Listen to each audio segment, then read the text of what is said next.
تے قلم لائے جا لکھوا کے لایا ہوں حسین کو لوں اس کاغذ ہی لیا قلم ہی لئی دوات ہی لئی تے گیا حسین میرا باندھا پیا یہ جملہ لکھ کے دے نا جڑا آکھے حضرت عبداللہ فرمایا شاید کہ کوئی پرچہ ہو سی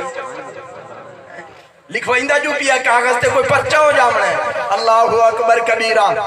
حضرت حسین نے لکھیا تو ساڑھے غلام ہو میرے نانے دے غلام میرے پیو دے غلام میری ماں دے غلام اور میرے خاندان دے تسا غلام ہو حضرت عمر کو لئے لکھی ہوئی پرچی آئے ہیٹھو 10 خاتان حضرت حسین دے 10 خات حسین دے آئے آپ نے پرچی لئی دیکھیا چمیاں متھے تے لایا فرمایا بس یہ بیچ رکھی حضرت عبداللہ نے فرمایا جا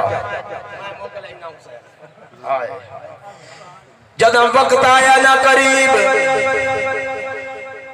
موت ہر کہتے آمنی میں موت نبیوں نے نہیں چھوڑیا موت حسینہ نے نہیں چھوڑیا ماجبینہ نے نہیں چھوڑیا بیمار بگانی چیزیں پہ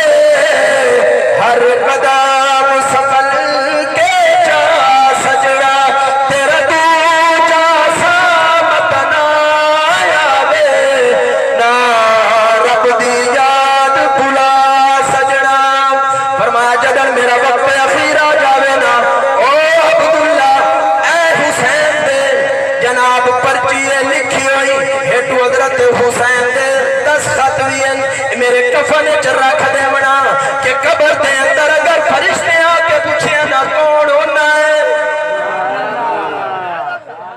میں پرچی بھی کھامن جوگا تو ہوا نا کہ میں کون نہیں ہاں میں تا اہل بیت دا غلام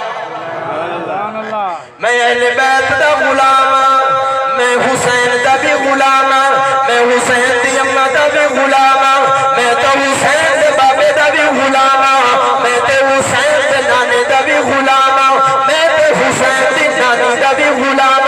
میں تے اہل بیت دا غلام او نبو ندی قسم حضرت حسین دی شان اللہ اکبر اہل بیت دی شان کیا پوچھنے اہل بیت دی شان کیا ہے اللہ نے